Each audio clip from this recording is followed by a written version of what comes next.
through drought and famine, natural disasters. My baby has been around. Senam lantai saya bagi menjadi 4. Pertama, sejarah, peraturan, teknik, dan pola gerak dominan. Sejarah saya bagi menjadi 2, internasional dan nasional. Peraturan saya bagi menjadi 2, perlengkapan dan wasit. Teknik saya bagi menjadi 7, yaitu sikap lilin, handstand, push up, roll depan, roll belakang, split, dan cast. Penjelasan sejarah. Yang pertama, ada sejarah internasional. Organisasi senam lantai internasional adalah Fédération Internationale de Gymnastique FIG. FIG didirikan pada 23 Juli 1881 di Liège, Belgia oleh Nicolas G. Chuprus. FIG merupakan induk organisasi senam di dunia. Berikut beberapa informasi terkait FIG.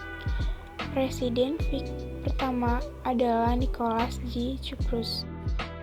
Sekretariat FIG pertama berada di Lis, Swiss. Sejak tahun 1991, Sekretariat FIG berpindah tempat ke Montier, Swiss. Kedua, ada sejarah nasional. Organisasi senam lantai nasional di Indonesia adalah Persatuan Senam Indonesia atau Persani yang didirikan pada 14 Juli 1963. R. Suhadi merupakan pemimpin pertama Persani. Persani memiliki beberapa tujuan, diantaranya yang pertama, membina atlet, pelatih, dan juri. Kedua, mengadakan kompetisi dan kejuaraan di tingkat regional, nasional, dan internasional. Ketiga, mengawasi dan mengatur kegiatan senam di Indonesia. Persani telah mencetak sejumlah pesenam berprestasi. Salah satunya adalah Jonathan Sianturi. Jonathan selalu berhasil membawa pulang medali emas pada ajang SEA Games. Selanjutnya, penjelasan peraturan. Peraturan. Berikut adalah beberapa peraturan senam lantai. 1. Area kompetisi berbentuk bujur sangkar dengan ukuran 12 meter x 12 meter. 2. Lantai yang digunakan dilapisi karpet kenyal setebal sekitar 0,045 meter. 3. Durasi waktu untuk senam lantai kategori putri tidak boleh lebih dari 90 detik. Sedangkan untuk putra 90 detik. 4. 2 juri mengawasi garis batas, sedangkan 3 juri atau lebih menilai pesenam. 5. Peserta tidak boleh menggunakan musik atau menyanyikan lagu. 6. Peserta akan dikurangi poin jika melangkah keluar dari garis batas dengan salah satu kaki atau tangan. 7. Peserta akan dikurangi poin jika kedua tangan atau kedua kaki keluar dari garis batas. 8. Peserta akan dikurangi poin jika kehilangan keseimbangan. 9. Peserta akan dikurangi poin jika posisi tubuhnya kurang sesuai. Selanjutnya, perlengkapan. Perlengkapan senam lantai yang biasa digunakan antara lain. Pertama, matras.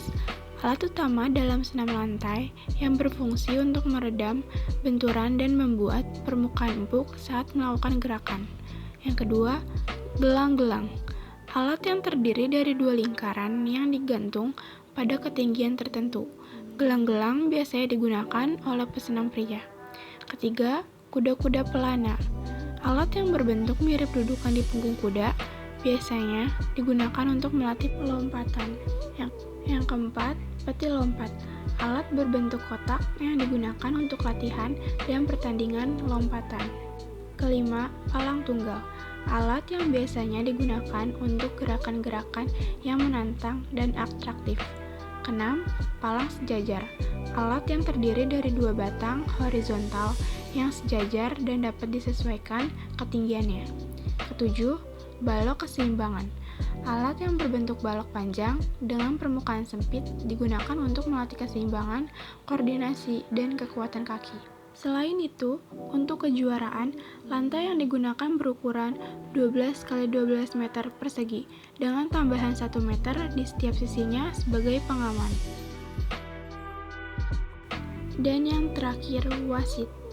Wasit senam lantai bertugas menilai kesulitan gerakan, D-score, dan eksekusi E-score berdasarkan teknik, keluasan, dan kepatuhan pada aturan.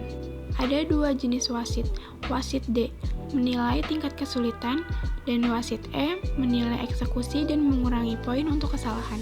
Ketua juri mengawasi keseluruhan penjurian. Skor akhir dihitung dari kombinasi penilaian tersebut. Penjelasan teknik. Yang pertama, sikap lilin. Sikap lilin adalah gerakan senam lantai yang dilakukan dengan cara tidur telentang, mengangkat kedua kaki rapat ke atas, dan menopang pinggang dengan kedua tangan. Gerakan ini mirip dengan lilin yang tegak lurus. Sikap lilin juga dikenal dengan istilah arm stand. Gerakan ini termasuk senam yang ditunjukkan untuk pemula, karena mudah dilakukan dan memiliki risiko cedera yang minimal. Yang kedua, handstand. Handstand adalah gerakan senam lantai yang dilakukan dengan berdiri terbalik, yaitu dengan kepala di bawah dan kaki di atas, serta ditopang oleh kedua tangan. Handstand harus dilakukan di lantai atau permukaan yang keras untuk menjaga keseimbangan tubuh.